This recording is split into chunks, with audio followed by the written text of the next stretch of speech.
Vamos ter agora a apresentação do estagiário Leonardo Azeredo da Silva, que já está aqui ocupando o seu espaço, com vastíssimo material, que não vai ser brinde, tá? Vou logo avisando, porque já viram, estavam ali pensando que era brinde, mas já fui informado que não é.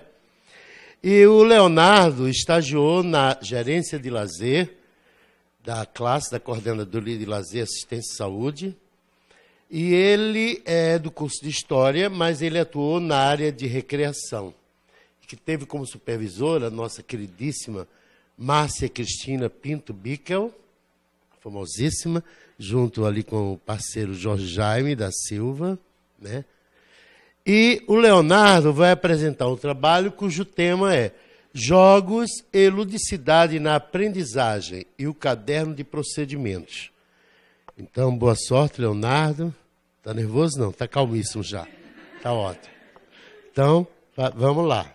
Sucesso.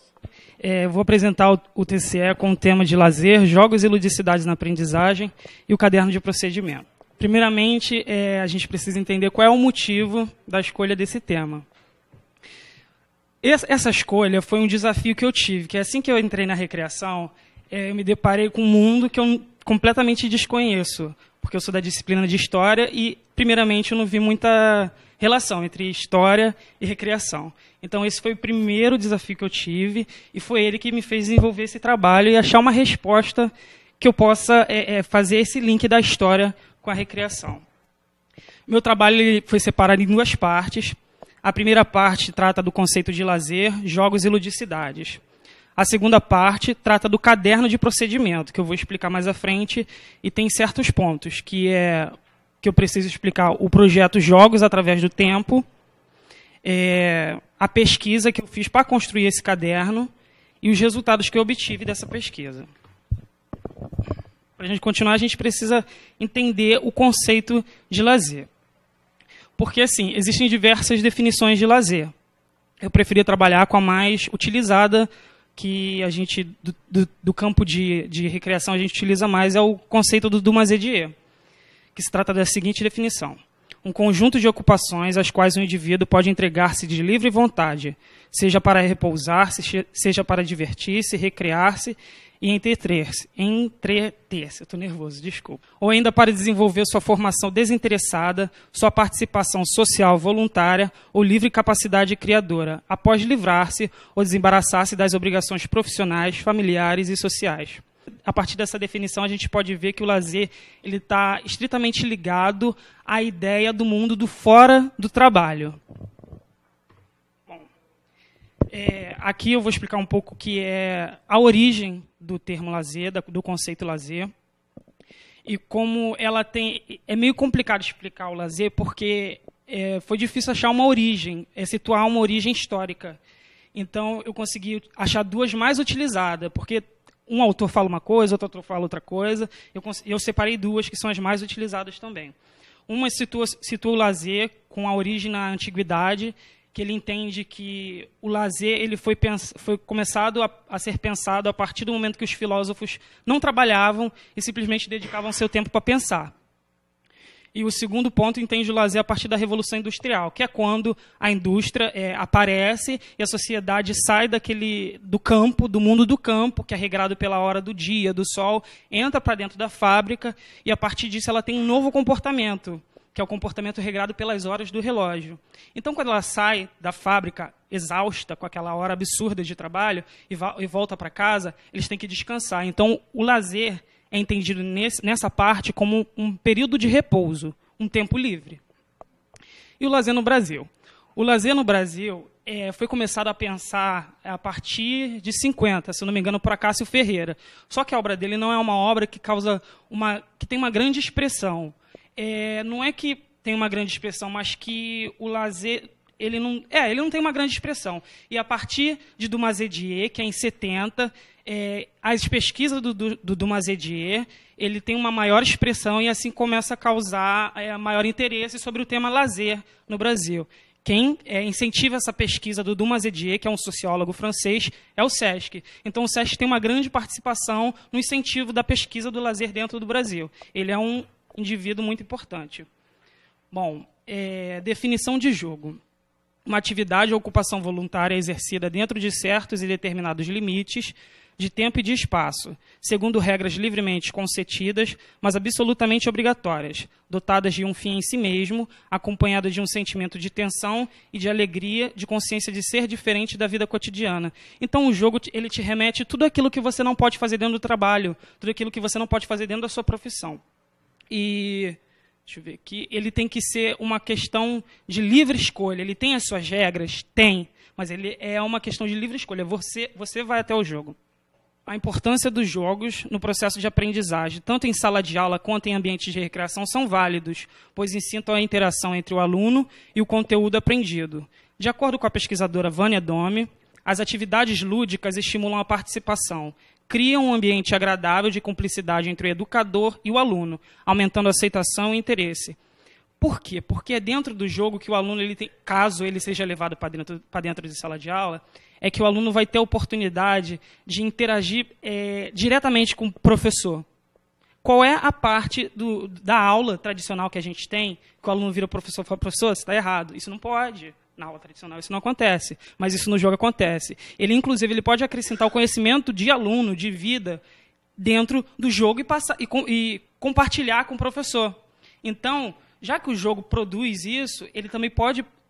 proporciona. Já que o jogo proporciona essa troca de conhecimento, essa via de mão dupla que a sala de aula tradicional não proporciona, ele também proporciona outras coisas, que é um ambiente agradável, que é um ambiente lúdico. Bom, eu vou dar um exemplo aqui de um jogo, que é o RPG. Eu acredito que nem todo mundo conheça. O RPG é um jogo de interpretação livre.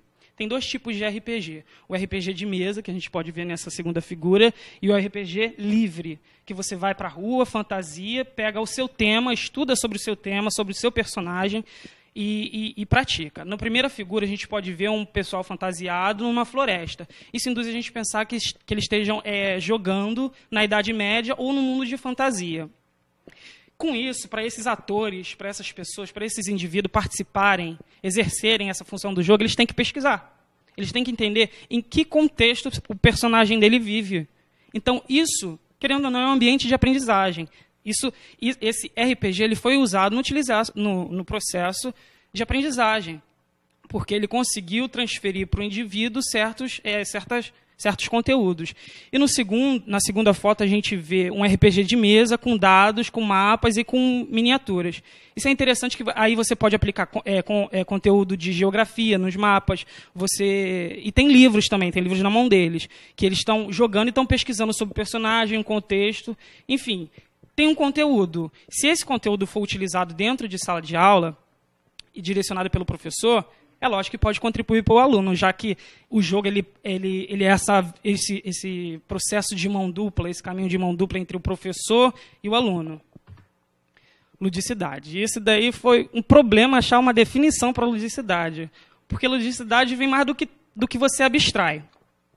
A origem da palavra jogo, ela tem a sua ligação na palavra ludus, que depois veio definir a palavra ludicidade.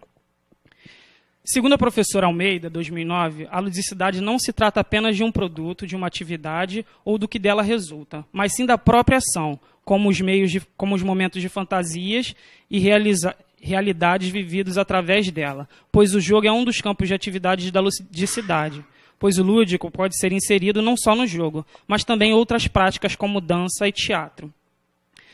Bom, para a gente entender lúdico, a gente não pode se limitar só ao jogo, ou só ao teatro, ou só à música, porque a ludicidade ela é além disso. E quando foi traduzido o lúdico para o português, não tinha uma palavra cabível que pegasse todo esse contexto complexo que é a ludicidade. Porque a ludicidade ela vai mais da abstração da pessoa, ela é individual. E, além de tudo, uma atividade por si só ela não é lúdica. A ludicidade ela precisa ser despertada dentro desse indivíduo, como numa sala de aula tradicional. Uma sala de aula tradicional não é lúdico, mas se a gente trazer a sala de aula para esse ambiente, ela é lúdica.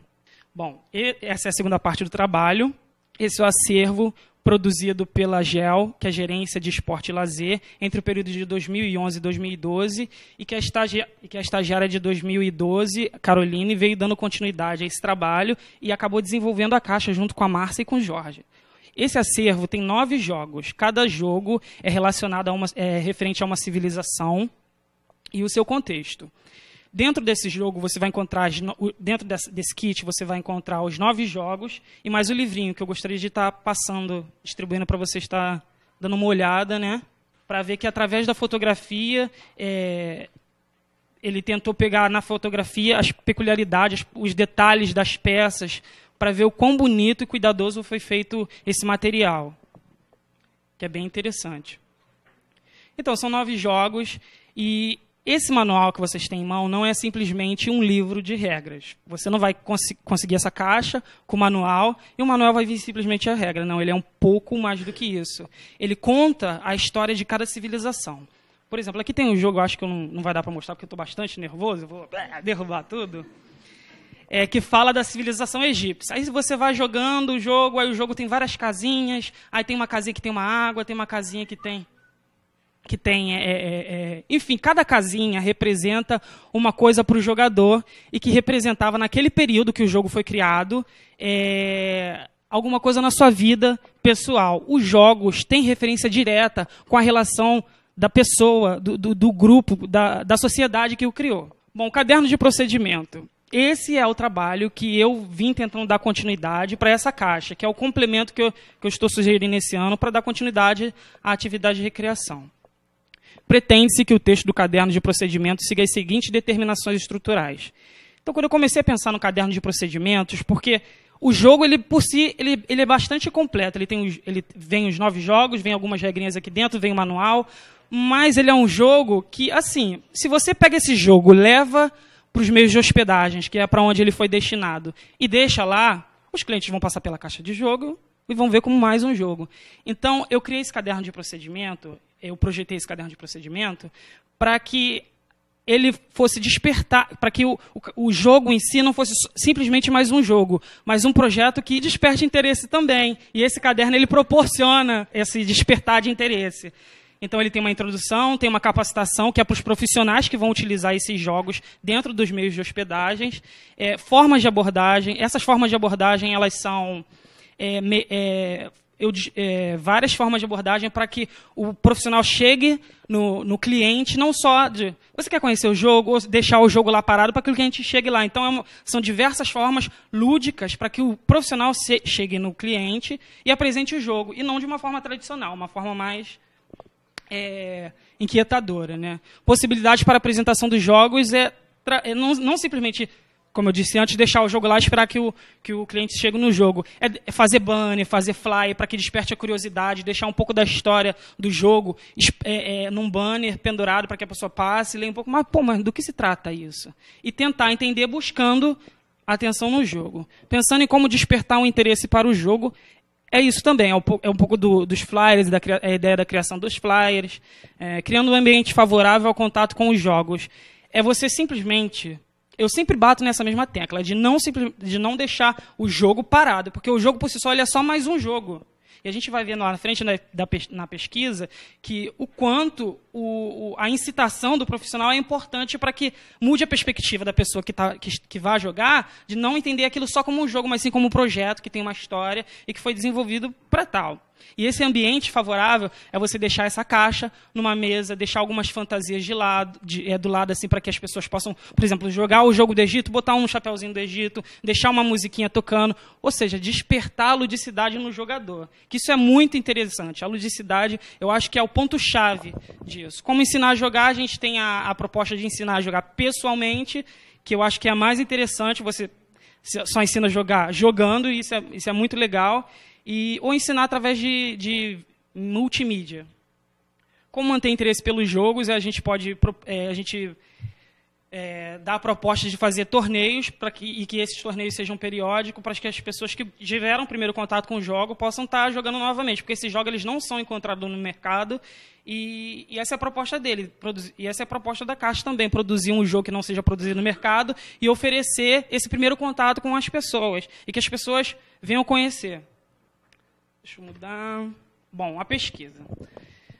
A pesquisa foi a parte mais complicada, porque para entender os jogos... Verdade, é meio complicado. Porque para entender os jogos, Você só entende um jogo jogando. Não tem como você passar 30 minutos lendo o jogo e você vai lá, você acha que entendeu tudo, e quando você joga, você tem outra concepção do jogo. Então só dá para entender o jogo jogando. E para jogar, eu precisei dos meus amigos estagiários. Eu precisei dos meus amigos estagiários para me ajudarem, né? Então, assim, eu reuni alguns que se dispuseram a jogar comigo, fiz 2 semanas de jogos com horário determinado, e geralmente, nas semanas iniciais, era um jogo em dupla, como vocês podem ver na foto do meio, e no final, na última semana, a gente teve um jogo, assim, um mesão com todo mundo jogando, que foi bem legal. Para que esse jogo ocorresse, para que eu tivesse bons resultados disso e que pudesse transformar esses resultados em concreto para jogar dentro desse caderno de procedimento, que é a minha proposta toda, eu precisei de uma metodologia. E a metodologia que foi a mais adequada para essa pesquisa foi o estudo de caso. Que, primeiramente, você chama o jogador, joga com ele, estuda o jogo, né, as dificuldades, o que apareceu, os desafios. E, numa outra perspectiva, é você deixar 2 pessoas jogando, como aconteceu na foto do meio, e você analisar. Mas, para isso, você tem que ter ferramentas. As ferramentas que eu usei foi um formulário de pesquisa que eu criei de acordo com a necessidade do jogo, para entender melhor o que as pessoas, quando viam o jogo, o que elas sentiam. Esse jogo é o quê? É difícil? É fácil? O que te chamou a atenção nesse jogo? Na maioria do caso, o que chamou a atenção foram as miniaturas e também a história do jogo. Então, foi feito um formulário de pesquisa, aplicado no final de cada partida. E um diário de campo. O diário de campo era para quando eu estivesse vendo o jogo, eu pudesse anotar as peculiaridades de cada jogo, porque cada jogo é um caso. Não tem como você tratar um jogo do Egito com um jogo da Idade Média. São duas perspectivas diferentes, são 2 contextos diferentes. E o que foi mais engraçado foi o gravador. Porque o gravador, porque o diário de campo e o formulário de pesquisa tem coisas que ele não capta. Eu, como pesquisador, eu escrevi lá, sabe, aquela questão da técnica, do grosso, mas como é que eu posso dizer? A espontaneidade, isso daí só vê no áudio depois que você vai analisar. E é muito interessante. Não tem como passar essa espontaneidade das pessoas jogando, que é a maior emoção que eu tive, para o caderno na mão. Eu pude perceber isso mais na análise dos áudios, que é bem interessante.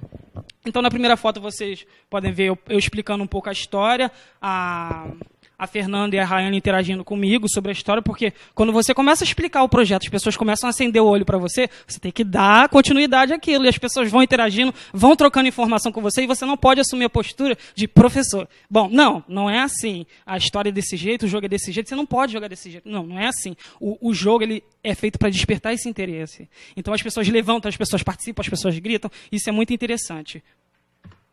Bom, resultados e conclusões. Eu resumi, tem mais coisas, mas eu resumi para ser mais rápido, né? Nos resultados... Desculpa. Nos resultados, os resultados eles são fruto do formulário de pesquisa, diário de campo e do gravador. Dessa conversação que os 3 fizeram, eu consegui tirar isso de resultado. Que o jogo ele precisa ser detalhado mais nas regras, tem algumas regrinhas que estão complicadas e tal, e meio que causam um impasse, então precisa ser mais detalhado. E após a explicação do projeto e seus objetivos, o jogador se aproximava mais do jogo. Por quê? Porque quando o jogador ele vê alguém contando a história do jogo, o contexto do jogo, que tal jogo pertencia a tal faraó, que tal jogo pertencia à Idade Média, aos vikings, as pessoas começam a se identificar com certas histórias. Então, quando eu abri a caixa, era um alvoroço assim para cima da caixa, cada pessoa ia pegar um jogo sem interferência minha. Cada pessoa escolhia o seu jogo na hora, pegava e jogava. Montava sua dupla e jogava. Isso foi muito espontâneo, né? E o terceiro resultado é os jogos que possuem miniaturas são mais atrativos. Visualmente, né, as pessoas viam os jogos com as miniaturas e corriam para pegar eles. E a conclusão é importante para o acervo de jogos e a produção do caderno de procedimentos como complemento. Eu não vou explicar muito isso.